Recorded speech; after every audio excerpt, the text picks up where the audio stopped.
Bonjour à tous et bienvenue sur la chaîne.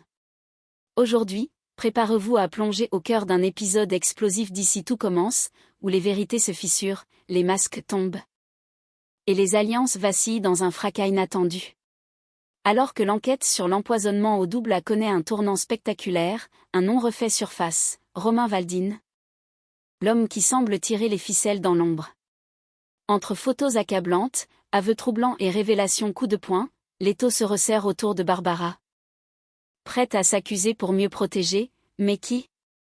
Dans cette vidéo, on vous décrypte chaque rebondissement haletant de cet épisode, la stratégie de Billy et Amy pour confronter leur ancienne amie. Les découvertes glaçantes d'Anaïs et Lionel, les tensions explosives entre Tessier et Brassac, et la tentative désespérée de sauver l'Institut Auguste Armand de la faillite. Mais ce n'est pas tout. Une scène finale sous haute tension vous attend, avec un face-à-face glaçant entre Barbara et la capitaine Brassac, où l'aveu choc pourrait bien tout changer, ou tout masquer. Restez bien avec nous. Car vous allez découvrir les dessous d'une manipulation redoutable, d'une loyauté aveuglante, et peut-être, le début de la chute d'un cerveau machiavélique. Abonnez-vous et activez la cloche pour ne rien rater des prochaines révélations à venir dans Ici tout commence. C'est parti, on vous raconte tout. Dans le prochain épisode des Ici tout commence. L'enquête sur l'empoisonnement prend une tournure aussi explosive qu'inattendue, alors que les masques commencent à tomber, et les certitudes à vaciller. À la colloque des Marais, l'atmosphère est tendue mais fébrile. Tom réunit Billy, Amy, Anaïs et Lionel autour de lui. Il sort son téléphone et leur montre la photo qu'il a prise la veille au café de la place. On y voit très nettement Romain Valdin au volant de sa voiture, quelques secondes après que Barbara y soit montée. La réaction est immédiate. Le choc se lit sur tous les visages. C'est donc vrai, ils se connaissent. Et ça date sûrement pas d'hier, murmure Lionel, méfiant. Le petit groupe réalise alors que la situation est bien plus grave qu'ils ne l'imaginaient. Leur réflexion s'accélère, et si Romain avait manipulé Barbara ? Après tout, elle avait un contentieux avec Tom, une blessure à vif. Il aurait pu exploiter cette faiblesse. La convaincre d'agir en son nom, voire de faire diversion pendant qu'il passait à l'acte. Très vite, les pièces du puzzle s'assemblent. Valdin a un mobile, une rancune tenace. Notamment envers Billy et Amy, qu'il considère comme responsables de son exclusion passée. Et quelle meilleure vengeance que de salir le double, de mettre Billy en danger, ou pire. De les faire accuser toutes les deux à travers Tom ? Mais alors que les jeunes commencent à élaborer des hypothèses, un coup de théâtre vient les cueillir de plein fouet. Barbara se rend aux gendarmes, et déclare être la seule responsable des empoisonnements. La nouvelle tombe comme une bombe. Anaïs et Milan, convoqués pour être entendus comme témoins, sont abasourdis. Mais très vite, ils se reprennent, bien décidés à ne pas laisser cette déclaration clore l'affaire trop vite. Car ils en sont convaincus, Barbara couvre quelqu'un. Et ce quelqu'un ? C'est très probablement Romain Valdin. Dès lors, le ton change.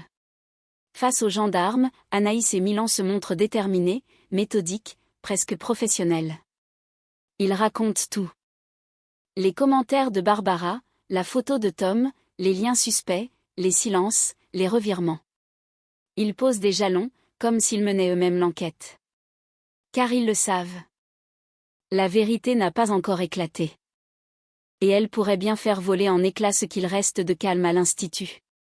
Pendant que les soupçons s'enchaînent et que l'enquête sur l'empoisonnement prend un tournant crucial, une autre bataille s'organise en coulisses à l'Institut Auguste Armand, celle de la survie financière de l'école. Dans un bureau baigné par une lumière tamisée, Rose et Clotilde, bien que souvent en désaccord, décident de faire front commun pour tenter de sauver l'établissement. La fermeture imposée par la capitaine Brassac, aussi temporaire soit-elle, fait peser une menace énorme sur l'avenir de l'Institut. Le manque à gagner est colossal, les inscriptions sont gelées, et l'image de l'école est ternie dans les médias. Rose, fidèle à son tempérament engagé et moderne, propose une approche citoyenne et solidaire. On ne peut pas rester les bras croisés. Il faut mobiliser ceux qui croient en l'Institut. Elle veut contacter les chefs cuisiniers qui sont intervenus dans les masterclass ou qui ont été invités pour des événements passés. Des noms reconnus, prestigieux. Capables de s'exprimer publiquement, de témoigner en faveur de l'école et de soutenir sa réouverture. Mais surtout, Rose envisage de lancer une cagnotte en ligne, une levée de fonds participative. Si chaque ancien élève, chaque parent, chaque passionné donne ne serait-ce que 5 €, on peut faire une différence. Il faut leur rappeler ce que l'Institut représente. Clotilde, plus pragmatique et orientée sur les réseaux d'influence traditionnels, choisit une autre voie. Si on veut assurer l'avenir à long terme, il faut parler aux bonnes personnes. Elle décide donc de contacter Antoine Delobel, le père de Greg, un chef d'envergure nationale, mais aussi un homme d'affaires redoutable, qui pourrait attirer de nouveaux investisseurs ou mécènes privés. Delobel a ses entrées partout. Si quelqu'un peut convaincre des partenaires de miser sur l'Institut, c'est lui. Les deux sœurs se regardent, conscientes que le défi est immense, mais pour une fois, leurs volontés convergent, sauver Auguste Armand, coûte que coûte. Et dans ce combat parallèle à l'enquête, l'avenir de toute une génération d'élèves est en jeu. De leur côté, Anaïs et Lionel, plus déterminés que jamais à faire éclater la vérité, décident de rejouer une dernière carte. Sam. Malgré les tensions passées et les soupçons qui ont brièvement pesé sur lui, ils savent que Sam a des contacts dans les milieux parallèles, et cette fois, ils ont besoin de son réseau. Ils le retrouvent à l'écart, dans une rue discrète près de l'Institut. Sam, d'abord sur la défensive, les écoute en silence. « On veut pas te juger », lui dit Anaïs, « juste, t'utiliser. » Charmant, ironise-t-il, avant de croiser les bras. Mais la mention du nom de Romain Valdine le fait tiquer. Sam accepte finalement de contacter un dealer qu'il connaît dans la région. Un type discret mais bien informé sur les allées et venu des clients douteux. Le temps passe lentement, mais la réponse du dealer ne tarde pas à arriver. Elle est aussi brutale que révélatrice. Non, il n'a jamais vu Romain Valdine. En revanche, il se souvient très bien de Barbara. Et plus encore, il confirme lui avoir vendu du GHB, 3 semaines plus tôt. Le sol semble se dérober sous les pieds de Lionel et Anaïs. Ce détail change tout. Non seulement cela corrobore la déclaration de Barbara aux gendarmes, mais cela prouve surtout qu'elle a prémédité son geste, bien avant l'empoisonnement au doubla. Elle n'a pas été manipulée, murmure Lionel. Elle savait exactement ce qu'elle faisait. Mais Anaïs, les sourcils froncés, ne semble pas totalement convaincue. Ou alors, elle voulait faire croire que c'était elle seule. Et le GHB? C'était juste le leurre parfait pour cacher les vraies intentions de quelqu'un d'autre. Une certitude néanmoins s'impose, Barbara a bien acheté le poison, ce qui la place au cœur de l'affaire. Que ce soit en tant qu'autrice ou complice. Et maintenant que la vérité s'approche, une autre question se pose. Jusqu'où ira Barbara pour protéger celui ou celle qu'elle couvre peut-être encore? Sans perdre une seconde, Lionel et Anaïs foncent au bureau de Tessier, où se trouve justement la capitaine Brassac, en pleine réunion avec le directeur. Le regard grave, les deux élèves exposent ce qu'ils viennent d'apprendre, le témoignage d'un contact de Sam. Un dealer, qui confirme avoir vendu du GHB à Barbara 3 semaines plus tôt. Face à cette révélation, Tessier se lève brusquement de son fauteuil, fulminant. Alors c'est elle. C'est cette petite garce qui a mis mon institut à genoux. Mais la capitaine Brassac, bien que surprise, garde son sang-froid. Elle écoute attentivement, hoche lentement la tête, puis répond avec la rigueur froide de la loi. Ce témoignage est précieux, mais ce n'est qu'une déclaration officieuse. Sans preuve formelle que Romain Valdine a contraint ou manipulé Barbara à acheter le GHB, nous ne pouvons rien faire de plus pour l'instant. Un silence pesant s'abat dans la pièce. L'impasse est frustrante, d'autant que tout semble pointer vers Valdine, mais le manque de preuves directes le protège encore. Malgré tout, une avancée majeure est actée. Tom est officiellement retiré de la liste des suspects. La version de Barbara et les nouvelles informations concordent, il n'a jamais eu accès au GHB. Il a été piégé, confirme Brassac. Le soulagement est immense pour Anaïs, Lionel, et surtout pour Billy, resté dans l'ombre à espérer. Tessier, quant à lui, reste figé, le regard dur. Ce n'est qu'une bataille. On n'a pas encore gagné la guerre. Je veux qu'on trouve qui a vraiment orchestré tout ça. Et je vous jure, il ou elle paiera. La partie est loin d'être terminée. Un pion a été retiré de l'échiquier, mais le ou les cerveaux derrière l'empoisonnement courent toujours. Et désormais, la traque reprend de plus belle. Alors que l'étau commence à se resserrer autour de la vérité, Billy et Amy, poussés par un mélange de colère et d'empathie, prennent une décision audacieuse. Elles se rendent à l'internat pour confronter Barbara. Elles veulent comprendre. Mais surtout, elles veulent la faire réagir. La tension est palpable dès qu'elles franchissent la porte de la chambre. Barbara, assise sur son lit, les fixe d'un regard dur. Mais Billy ne se laisse pas impressionner. On n'est pas là pour t'enfoncer. On est là pour t'ouvrir les yeux. Amy enchaîne. Tu ne vois pas que tu te fais manipuler par Valdine? Tu crois qu'il t'aide? Il t'utilise. Exactement comme il a essayé de le faire avec nous. Elles témoignent de leurs propres expériences. De la manière dont Romain a toujours cherché à tirer profit des failles des autres, à semer la discorde, à pousser les gens à franchir les limites, sans jamais se salir les mains. Mais Barbara reste inflexible. Son regard devient noir, sa voix sèche. Vous ne le connaissez pas. Pas comme moi. Romain est le seul qui m'ait jamais comprise. Il ne m'a jamais jugé, lui. Contrairement à vous. Elle le défend bec et ongles, presque comme si elle devait le protéger à tout prix, quitte à se sacrifier elle-même. Un silence lourd s'installe.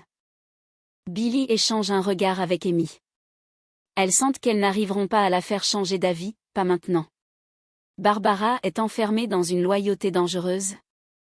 Aveuglée par un attachement profond ou une peur silencieuse. Mais soudain, la porte s'ouvre violemment. La capitaine Brassac entre, ferme et déterminée.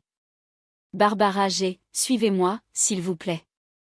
L'heure de vérité a peut-être enfin sonné.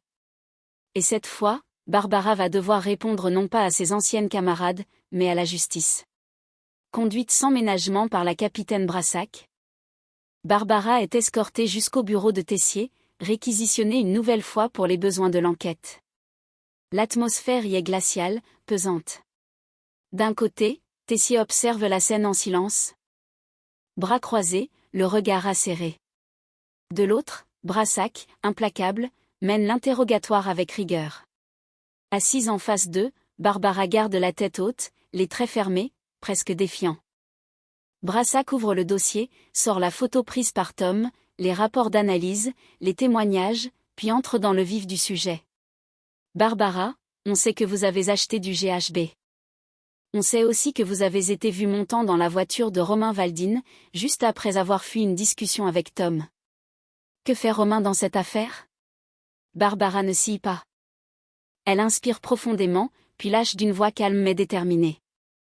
Romain n'a rien à voir là-dedans. Il ne savait rien. Il ne m'a jamais demandé de faire quoi que ce soit. L'empoisonnement, c'est moi. C'est uniquement moi. Je suis entièrement responsable. Un silence de plomb s'abat dans la pièce.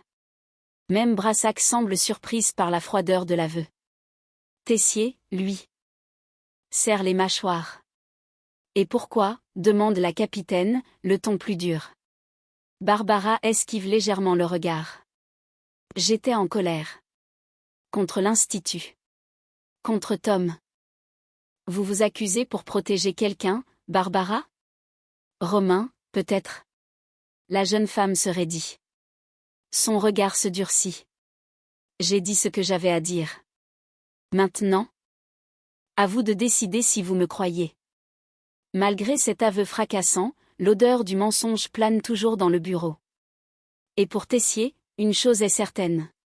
Elle ment. Et elle le couvre. Ce n'est pas fini. La partie d'échecs continue, et le roi n'est peut-être pas celui qu'on croit. Et voilà, chers passionnés d'ici tout commence. Un épisode sous haute tension qui nous laisse autant de réponses que de nouvelles zones d'ombre. Barbara a-t-elle vraiment agi seule par vengeance? Est-elle une simple exécutante ou la pièce centrale d'un plan plus vaste imaginé par Romain Valdine? Et surtout, jusqu'où ira-t-elle pour le protéger? Ces aveux sont-ils une ultime preuve de loyauté, ou le reflet d'une emprise bien plus toxique qu'on ne l'imaginait? Pendant ce temps, L'Institut vacille, mais Rose et Clotilde unissent leurs forces pour le sauver, au prix de stratégies opposées mais complémentaires. La guerre pour la vérité se double désormais d'un combat pour l'avenir de toute une génération d'élèves. Une chose est sûre, l'heure des comptes approche. Et le prochain épisode pourrait bien faire tomber la pièce maîtresse de cette sombre machination. Si cette vidéo vous a plu, pensez à liker. Commentez avec vos théories, qui tirent vraiment les ficelles selon vous, et surtout, abonnez-vous pour ne manquer aucun rebondissement à l'Institut Auguste Armand.